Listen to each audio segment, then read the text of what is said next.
Princess Zarathiel of the Valdorian Empire pressed her face against the cold metal bars of her prison cell, watching the strange creature that had been thrown into the adjacent cage. The slavers had called him human, a species she had never encountered in all her travels across the galaxy. He appeared surprisingly ordinary, lacking the massive frames of the Krillian warriors or the razor-sharp claws of the Nethak hunters, who typically commanded respect in the fighting pits. The human sat quietly in the corner of his cell, his back against the wall. He had short brown hair and wore simple clothing that looked worn from travel. What struck Zara most was his complete lack of fear. While other prisoners cowered or raged against their captivity, this human seemed almost calm. She had seen countless species broken by the Skorvac slavers, yet this one showed no signs of despair. "You seem different," she whispered through the bars, hoping the universal translator would work. The human looked up, revealing startling blue eyes that seemed to hold depths of experience far beyond what his young appearance suggested. "Different how?" he replied, his voice steady and warm. Zara studied him carefully. "The others scream, fight, or weep. You just sit there like you're waiting for something." The human smiled, and for a moment Zara felt an odd flutter in her chest. "I suppose I am waiting. My name is Marcus, by the way. Marcus Chen. I am Princess Zarathiel, daughter of Emperor Valdor the Mighty, heir to 12 star systems," she said, straightening her shoulders despite her current circumstances. Marcus nodded respectfully. "A pleasure to meet you, Princess, though I wish it were under better circumstances." The Skorvac guards thundered down the corridor, their heavy boots echoing against the metal flooring. They were a brutal species, standing nearly 3 meters tall with thick armor-like skin and 4 powerful arms. Their leader, Gorthak, stopped before Marcus's cell and grinned with rows of pointed teeth. "The new meat will fight tomorrow," Gorthak growled. "The crowd loves watching soft species get torn apart. You will face Crudon the Bone Crusher. He has killed 47 opponents." Marcus simply nodded. "I understand." Gorthak seemed disappointed by the lack of fear and moved on, barking orders at the other guards. Zara watched in amazement as Marcus returned to his quiet meditation, seemingly untroubled by his impending death sentence. That night, as the prison fell into relative silence, Zara found herself talking to the human. She told him about her capture during a diplomatic mission, how her escort had been overwhelmed by Skorvac raiders. She spoke of her homeworlds, her people, and her father's desperate searches for her across the galaxy. Marcus listened intently, asking thoughtful questions about Valdorian culture and society. He seemed genuinely interested in learning about her people's history, their art, their philosophy. It had been months since anyone had treated her as more than a valuable commodity, and she found herself opening up in ways she hadn't expected. "What about your people?" she asked. "What are humans like?" Marcus was quiet for a long moment. "We're persistent. My people have a saying, it's not the size of the dog in the fight. It's the size of the fight in the dog. We may not be the strongest or fastest species in the galaxy, but we don't give up easily. But you're facing Crudon tomorrow. He's killed dozens of skilled warriors. Some were twice your size. Size isn't everything, Princess. Sometimes the smallest key opens the biggest door." The next morning, the guards came for Marcus. As they dragged him away, he caught Zara's eye and gave her that same calm smile. "Don't worry about me. Focus on staying strong." The arena was a massive amphitheater carved into the asteroid's core, filled with thousands of bloodthirsty spectators from dozens of species. Zara was forced to watch from the royal viewing box, chained to a seat as entertainment for the Skorvac nobility. Her heart pounded as Marcus was pushed into the center of the arena, still wearing his simple clothes, still showing no signs of fear. Crudon the Bone Crusher entered from the opposite gate, and the crowd roared its approval. The creature was a nightmare of muscle and violence, standing 4 meters tall with arms like tree trunks. Bone spikes jutted from his knuckles and elbows, and his reputation for brutality was legendary across this sector of space. The announcer's voice boomed across the arena. "Ladies and gentlemen, today we have a special treat. The soft human will face our champion. Let's see how long this weakling lasts." Marcus stood in the center of the arena, looking impossibly small against his opponent. Crudon raised his massive arms, flexing for the crowd as they chanted his name. The Bone Crusher had never lost a fight, never even been seriously injured. The bell rang, signaling the start of combat. Crudon charged forward like a battering ram, his footsteps shaking the arena floor. The crowd held its breath, expecting to see the human crushed in the first seconds. But Marcus didn't run. He didn't cower. Instead, he reached behind his back and drew something that made Zara's blood freeze in her veins. It was a sword, but not just any sword. The blade seemed to drink in the arena's lights, its edge so sharp it appeared to cut through the very air around it. The metal had an otherworldly quality, patterns flowing along its surface like liquid starlight. For the first time since his capture, Marcus's expression changed. His calm demeanor shifted into something else entirely, something focused, deadly, and absolutely terrifying. The human warrior took a fighting stance that spoke of years of training, decades of experience, and a lifetime of battles won.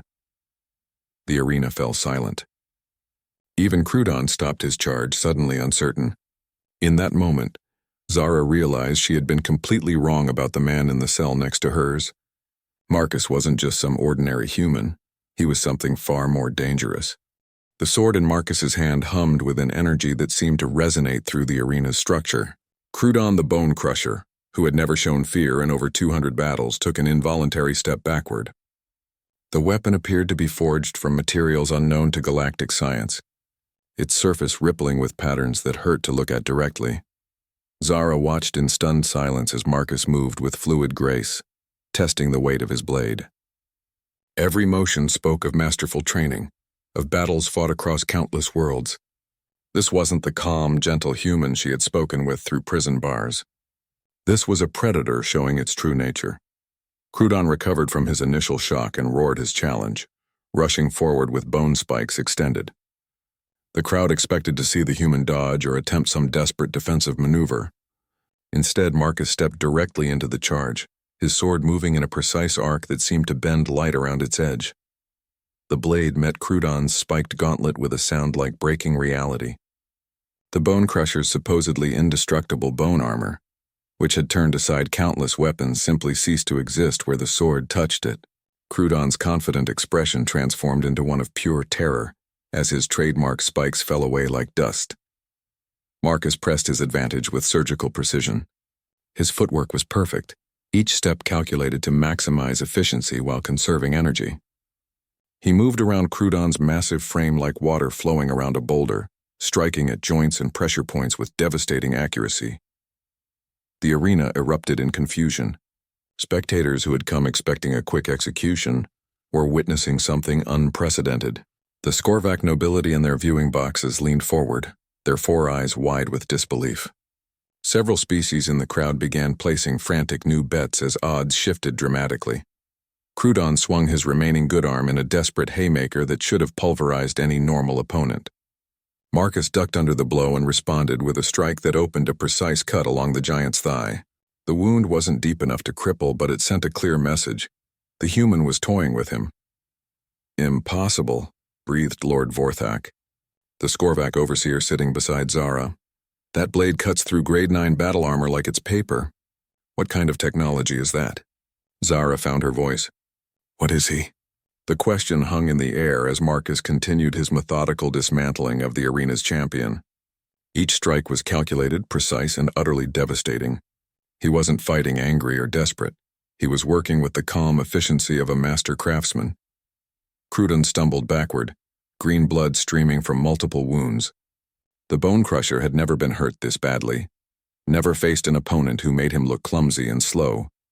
His legendary killing spikes were gone, reduced to powder by that impossible sword. The human warrior paused, allowing his opponent a moment to breathe. "Yield," Marcus said quietly, his voice carrying clearly across the suddenly silent arena. "You're beaten."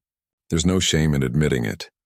Crudon's pride wouldn't allow surrender. With a final desperate roar, he gathered his remaining strength for one last charge. Both of his lower arms spread wide while his upper arms aimed directly at Marcus's chest, intending to crush the human in a bear hug that had killed dozens of previous opponents. Marcus sighed, a sound of genuine regret. His sword moved in a pattern too fast for most eyes to follow. The blade seemed to be in 3 places simultaneously, creating a brief afterimage that confused the crowd's perception. When the motion stopped, Crudon stood frozen in place, his charge halted mid-step. For a heartbeat, nothing happened. Then the arena's champion toppled backward like a felled tree, unconscious but breathing. 4 precise cuts had severed nerve clusters, rendering him helpless without causing permanent damage. It was a display of surgical skill that left the medical experts in the crowd speechless. The arena fell completely silent. No cheering, no booing, just stunned quiet as thousands of spectators tried to process what they had witnessed. The human stood over his fallen opponent, sword still humming with that strange energy, looking as calm as if he had just finished a morning exercise routine.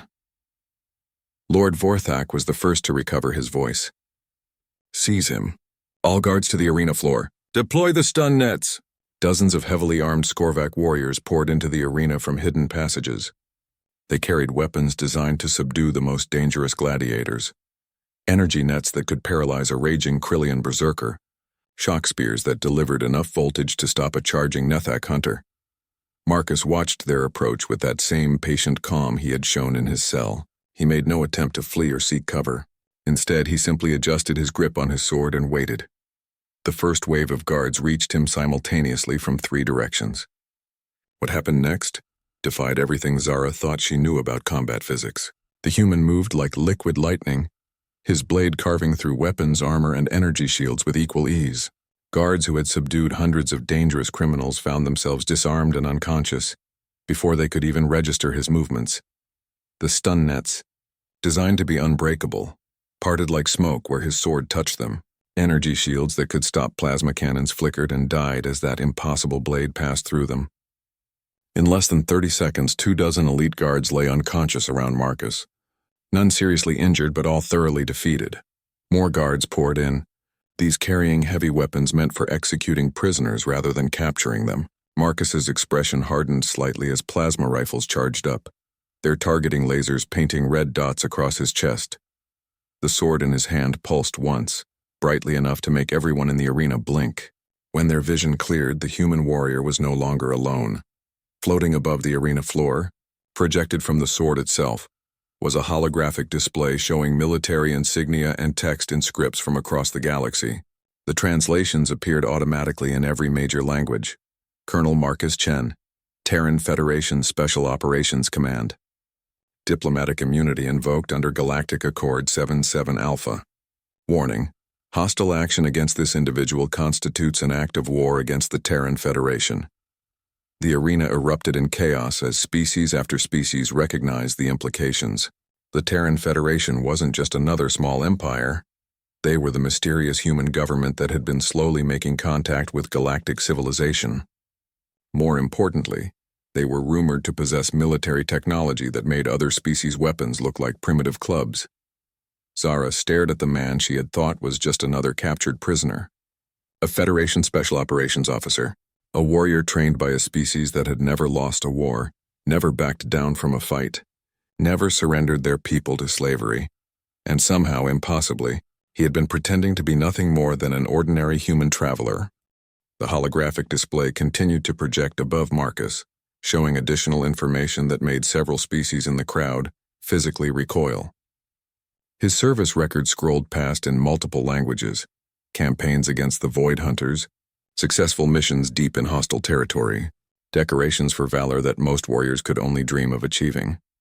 Lord Vorthak's 4 eyes darted nervously between the display and the human standing calmly in the arena center.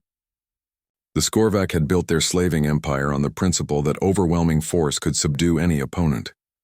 They had never encountered a situation where their prey turned out to be more dangerous than they were.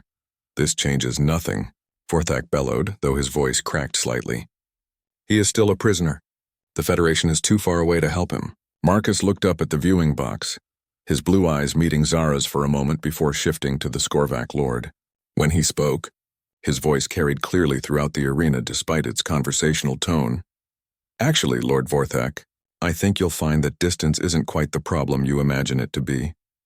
The human raised his free hand and spoke in a language Zara had never heard before. The words seemed to resonate with power, each syllable crisp and purposeful. High above the arena, the asteroid sensor arrays began picking up readings that made the control room operators panic. Ships were arriving, not just any ships, vessels that didn't appear on any known registry, moving with impossible speed and stealth.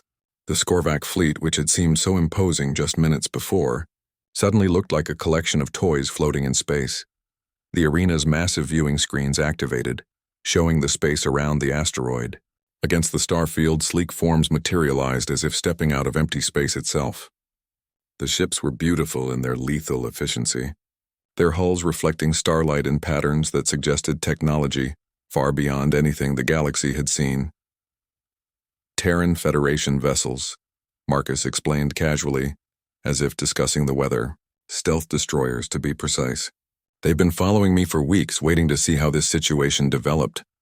Zara's mind raced as pieces fell into place. You were never really captured, were you? This was all planned. Marcus's smile returned, warm and genuine despite the chaos around them. The mission required me to infiltrate this operation. Your capture was an unexpected complication, but sometimes the best plans are the ones you don't make. The lead Terran ship opened a communication channel that overrode every system in the arena. The voice that emerged was crisp, professional, and absolutely terrifying in its calm authority. Attention, Skorvac forces. You are holding a Federation citizen and a member of the Valdorian royal family against their will. You have 30 seconds to release them unharmed, or we will consider this a hostile action requiring immediate response. Lord Vorthak's confidence crumbled as his military advisors whispered urgent reports in his ears. The Terran ships had appeared without triggering any of their early warning systems. Worse, preliminary scans suggested weapon systems that operated on principles his scientists couldn't even identify. 20 seconds. The Skorvac Lord looked around desperately, seeing escape routes closing with each passing moment. His guards were still unconscious on the arena floor. His champion was defeated. His fleet was outmatched by an enemy he had never even known existed until today. 10 seconds. Marcus began walking across the arena toward the exit, his sword still humming with that otherworldly energy. Nobody moved to stop him. The guards who remained conscious seemed frozen by the impossibility of their situation.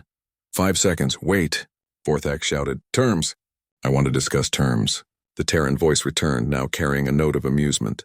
Colonel Chen, your assessment of the situation? Marcus paused, considering. Lord Vorthak has violated several galactic accords regarding prisoner treatment and forced combat. However, he seems willing to negotiate. I recommend we hear his proposal. Zara watched in fascination as the most powerful slaver in this sector of space became a desperate negotiator. Marcus had transformed from prisoner to power broker in the span of minutes, all without raising his voice or making a single threat. I will release the princess immediately, Vorthak said quickly, and any other prisoners you name. No charges, no ransom demands. Just let us maintain our operations elsewhere.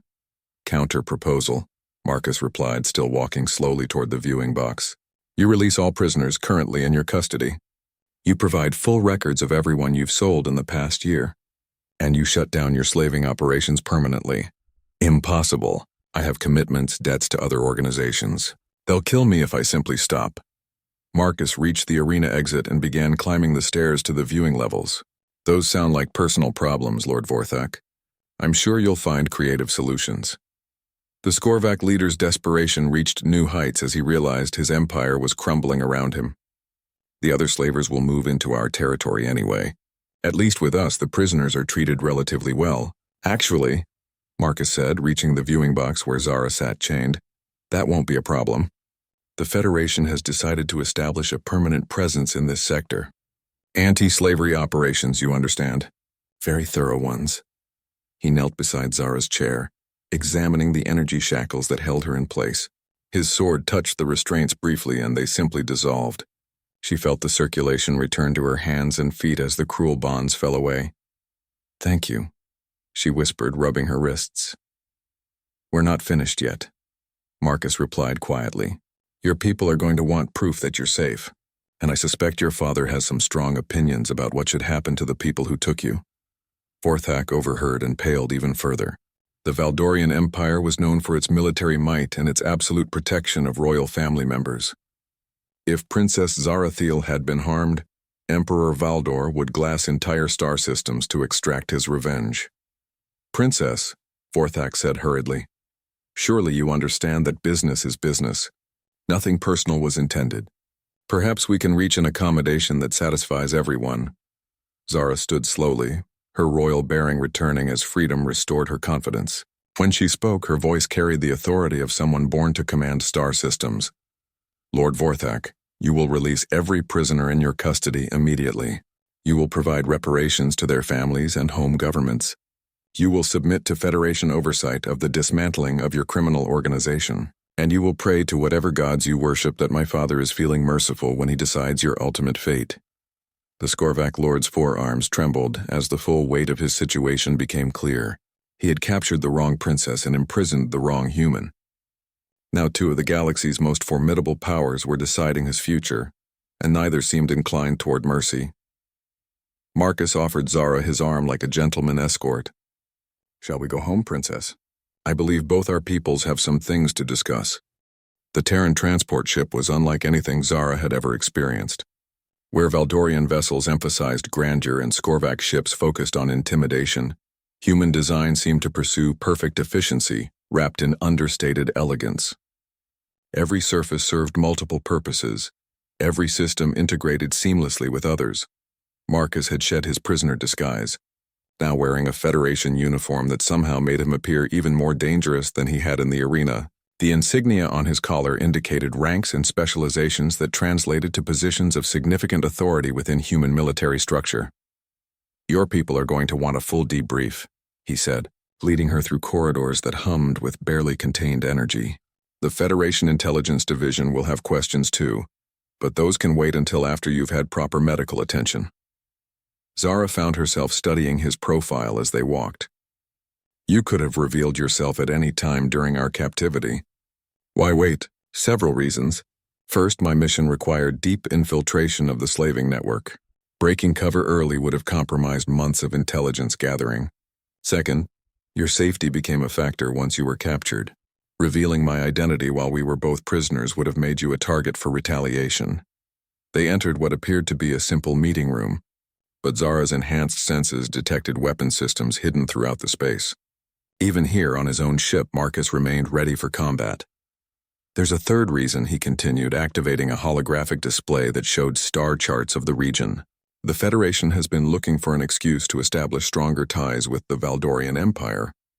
Your father is known as a pragmatic ruler who values military strength and strategic thinking. This situation provides an opportunity for both our peoples. The implications hit Zara immediately. You're talking about an alliance. I'm talking about mutual defense agreements, technology sharing, and joint operations against threats like the Skorvac slavers. Humans have certain capabilities that complement Valdorian strengths very well. The ship's communication system activated, and a voice announced their arrival at the rendezvous point. Through the viewing port, Zara saw the magnificent sight of her father's flagship, the Imperial Fist, hanging in space like a golden dagger pointed at the heart of the galaxy. He came himself, she breathed. Emperor Valdor never left the home systems unless the situation was extremely serious. Apparently, your kidnapping triggered some very interesting diplomatic discussions, Marcus said. My superiors have been in communication with his for the past several days. This rescue operation became something of a joint exercise. As they prepared for transfer to the Imperial Fist, Zara found herself reluctant to leave the human ship.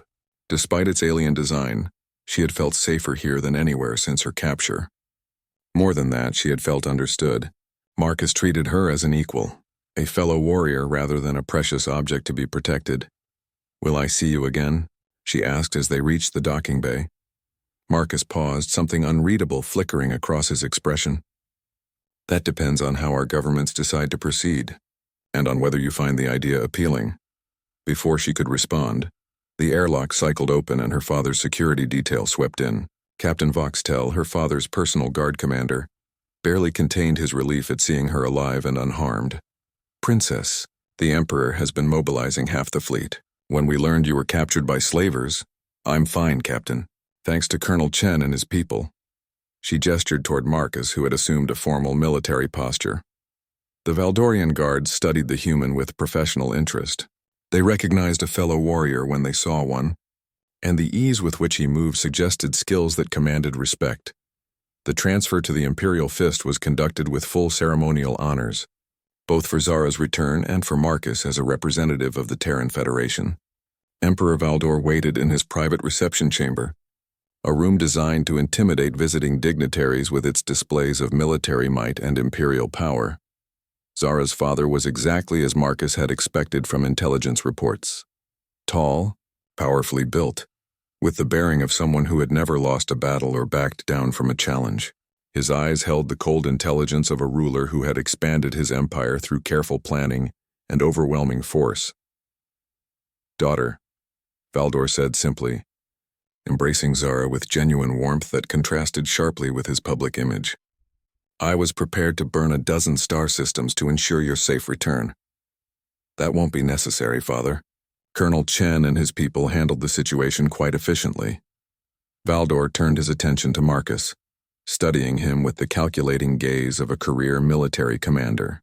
"Colonel, I understand you were instrumental in my daughter's rescue." Princess Zara Thiel demonstrated considerable courage and dignity under extremely difficult circumstances, Your Majesty.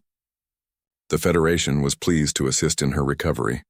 The Emperor smiled slightly, recognizing the diplomatic phrasing for what it was. "Indeed. I'm told you also gathered significant intelligence regarding slaver operations in this sector.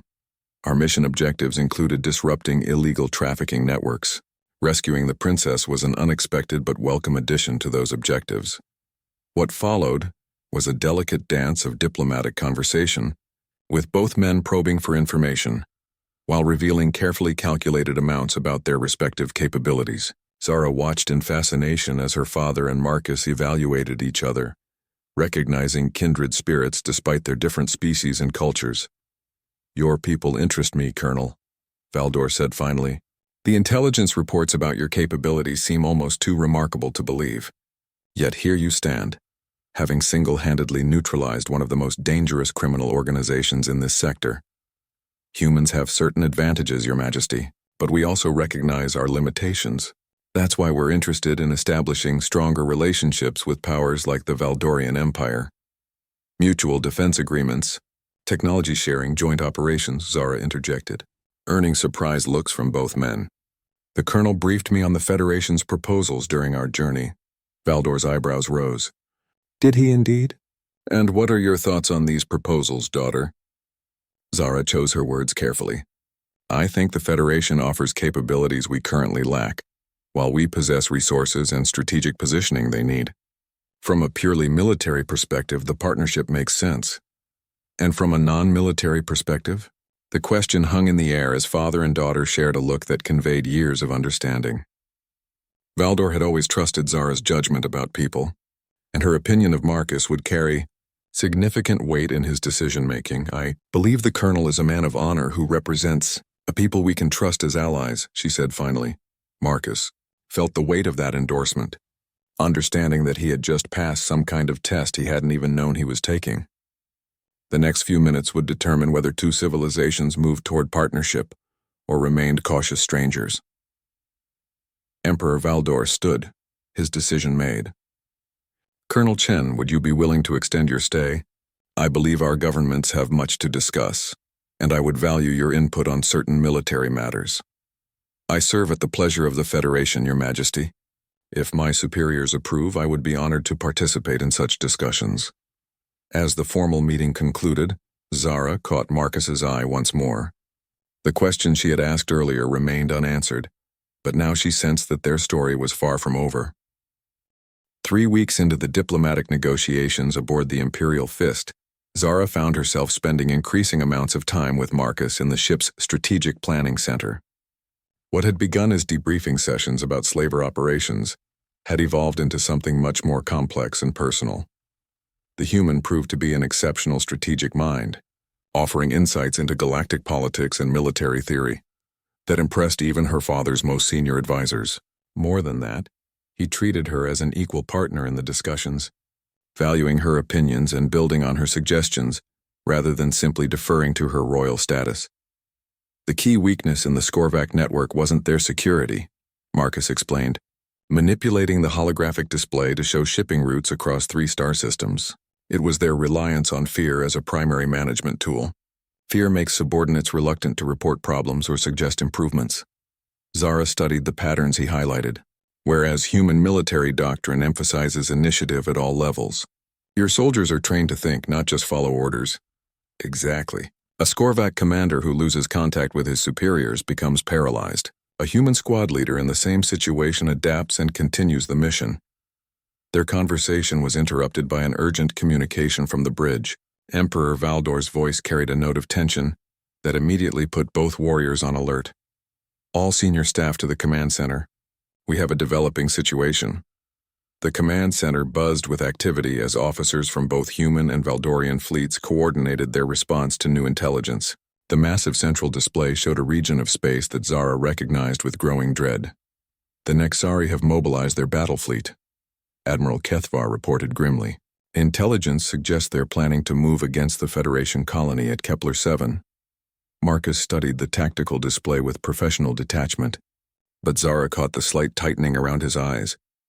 Kepler 7 housed nearly 3 million human civilians, including the Federation's primary research facilities for xenobiology and advanced materials science. The Nexari have been testing Federation defenses for months, he said quietly. This looks like they've decided to move beyond probing attacks. Emperor Valdor turned to his daughter. Your assessment of the threat, Princess? Zara had studied Nexari military doctrine extensively during her strategic education. They're raiders and conquerors, but they're not stupid. They wouldn't move against a Federation colony unless they believed they had overwhelming force advantage. The Nexari fleet consists of over 400 vessels, Admiral Kethvar continued. Our intelligence suggests they've formed alliances with several minor powers who resent human expansion into this sector. Marcus received a priority communication on his personal device, his expression growing more serious as he read. Federation Command is requesting an emergency consultation. The Kepler 7 garrison is strong, but not strong enough to face 400 enemy ships. What happened next surprised everyone in the command center. Emperor Valdor smiled, the expression transforming his usually stern features into something almost predatory. Admiral, prepare the second fleet for immediate deployment. All ships, full battle readiness. Father, Zara said carefully, the Federation alliance agreements are still being negotiated. We have no formal obligation to intervene. Perhaps not, Valdor replied. But we have something more important than legal obligations. We have honor. Colonel Chen and his people risked themselves to ensure your safe return. The Valdorian Empire does not forget its debts. Marcus looked stunned. Your Majesty, I appreciate the gesture, but I can't ask you to risk Valdorian lives for human colonies. You're not asking, Colonel. I'm offering. Besides, this serves our strategic interest as well.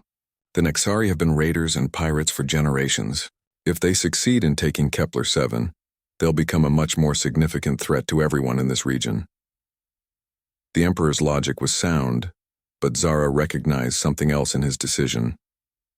Her father was testing the partnership between their peoples under fire, demonstrating Valdorian commitment while evaluating how humans fought when their backs were against the wall. Over the next 6 hours, the combined human-Valdorian task force prepared for departure. Zara watched in fascination as the two very different military cultures learned to work together. Human precision and technological sophistication merged with Valdorian tactical flexibility and overwhelming firepower. Marcus spent most of that time in communication with Federation Command, coordinating strategy, and ensuring that the arriving reinforcements would integrate smoothly with local defenses. But he also found time for a private conversation with Zara before the fleet departed. This could get very dangerous, he said as they stood in the observation deck, watching both fleets make final preparations. Your father is risking a lot based on a partnership that doesn't technically exist yet. He's not just investing in a partnership, Zara replied quietly. He's investing in you, in us. Marcus turned to look at her directly, and she saw something in his expression that made her pulse quicken. Us? Over the past 3 weeks, I've watched you work alongside our military leaders. I've seen how you think, how you plan, how you treat people under your command. You're not just a skilled warrior, Marcus. You're a good man who happens to be an excellent soldier. Zara, he began, but she continued. I've been thinking about what happens after the diplomatic negotiations conclude. You'll return to Federation space and I'll resume my duties in the Valdorian Empire. But I don't want that to be the end of our story. The fleet began moving toward the jump points that would take them to Kepler 7. Time was running short, and Marcus knew that the coming battle could change everything between their peoples.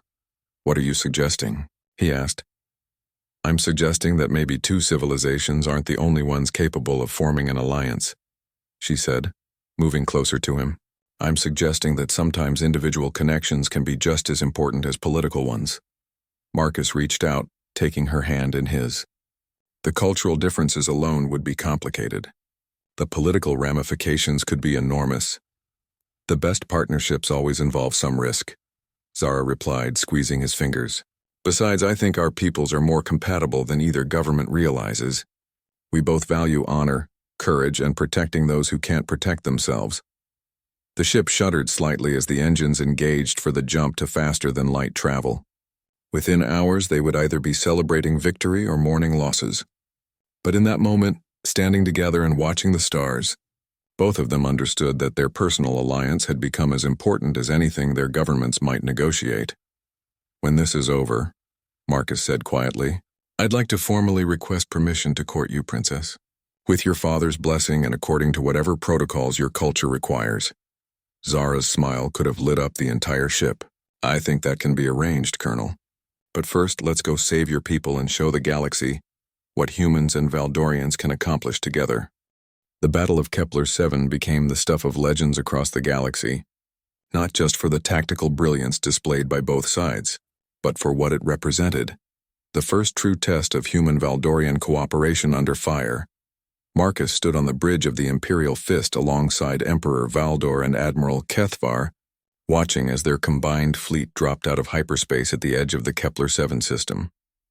What they saw confirmed their worst fears and exceeded their best hopes simultaneously. The Nexari fleet was even larger than intelligence had suggested, nearly 500 ships, arranged in a complex battle formation around the human colony world. But the Federation defenders had not been idle during the approach time. Orbital defense platforms bristled with weapons, and the local fleet had positioned itself to maximum advantage. "Impressive," Valdor murmured, studying the Federation defensive arrangements. "They're outnumbered 4-1, but they've created overlapping fields of fire that will exact a heavy price for any assault." Marcus felt a surge of pride at his people's preparations, but he also recognized the mathematics of the situation. They can hold for a while, but without reinforcement, the outcome is inevitable. "Then let's make sure that reinforcement arrives in the most effective manner possible," Zara said, joining them at the tactical display. She had insisted on participating in the battle planning, and her strategic insights had proven invaluable during the approach. The combined fleet had spent the journey developing an integrated battle plan that played to each civilization's strengths. Valdorian ships would provide heavy firepower and aggressive frontline engagement, while Federation vessels would use their superior technology and tactical flexibility to exploit openings and coordinate precision strikes. Admiral Kethvar activated the fleet-wide communication system. "All ships, this is Battle Group Command. Execute approach pattern Delta 7. Human vessels take point positions for initial engagement. Valdorian heavy cruisers prepare for breakthrough assault on my signal." The next few hours became a masterpiece of coordinated warfare. The Federation ships moved like surgical instruments, their advanced targeting systems and energy weapons carving precise holes in Nexari formations. When those holes appeared, Valdorian battleships poured through with devastating firepower that overwhelmed enemy defenders. Marcus found himself impressed by the speed with which both fleets adapted to each other's fighting styles. Human captains learned to anticipate Valdorian breakthrough maneuvers, while Valdorian commanders began incorporating Federation precision tactics into their traditionally aggressive strategies. But the Nexari were not weak opponents. Their fleet commanders had centuries of experience in large-scale warfare, and they adapted quickly to the unexpected challenge of facing two very different military doctrines simultaneously. "They're concentrating their heavy units against our left flank," Zara observed, analyzing the enemy response patterns. "They're trying to break through and get at the Federation orbital defenses directly." "Predictable," Marcus replied, manipulating the tactical display to show movement vectors. "But they're leaving their supply lines exposed. If we could get a fast strike force behind their main formation." Emperor Valdor overheard the exchange and smiled grimly. "Admiral, Prepare the 3rd Battle Squadron for detached operations. Colonel Chen will coordinate target selection with our squadron commanders. What followed was perhaps the most audacious maneuver of the entire battle. While the main fleets engaged in brutal close combat above Kepler-7, a mixed force of human and Valdorian ships used superior speed and stealth to circle around the Nexari rearguard. Marcus coordinated the strike from the Imperial Fist, his Federation tactical training combining with real-time intelligence from Valdorian sensors to identify the most crucial targets. Supply ships, command vessels, and ammunition transports found themselves under coordinated attack from enemies they hadn't even known were present. The effect on Nexari morale was devastating. Their frontline units suddenly found themselves cut off from resupply and reinforcement, while facing determined resistance from Federation orbital defenses. When Emperor Valdor led the main Valdorian battle line in a direct assault on the enemy center, the Nexari formation began to collapse. But victory came at a cost. The Imperial Fist took heavy damage during the final assault, and several compartments were breached by enemy fire. Marcus found himself fighting alongside Valdorian Marines to repel Nexari boarding parties that had somehow broken through their defenses. In the corridor outside the main armory, he encountered something that would haunt his nightmares for years afterward. Nexari shock troops had cornered a group of wounded Valdorian sailors, including Princess Zara, who had been organizing medical evacuation efforts when the boarding party struck. Marcus drew his sword for the 2nd time since their first meeting, and once again, Zara watched in awe as the calm human transformed into something lethal and implacable. The Nexari warriors were experienced veterans, but they had never faced a Federation Special Operations officer armed with a weapon that operated on principles their technology couldn't match. The fight was brief, decisive, and absolutely terrifying. When it ended, 7 Nexari soldiers lay unconscious or wounded, none killed but all thoroughly defeated. Marcus helped Zara to her feet, both of them breathing hard from combat adrenaline. "Are you injured?" he asked, checking her for wounds. "Nothing serious," she replied, then smiled despite the chaos around them. "Though I'm beginning to think courting a Federation officer might be more exciting than I originally anticipated." Marcus laughed, the sound somehow managing to cut through the noise of continuing battle. "I promise our first official date will involve significantly less mortal combat." The Battle of Kepler-7 ended 6 hours after it began, with the Nexari fleet in full retreat and human civilization secure in that sector of the galaxy.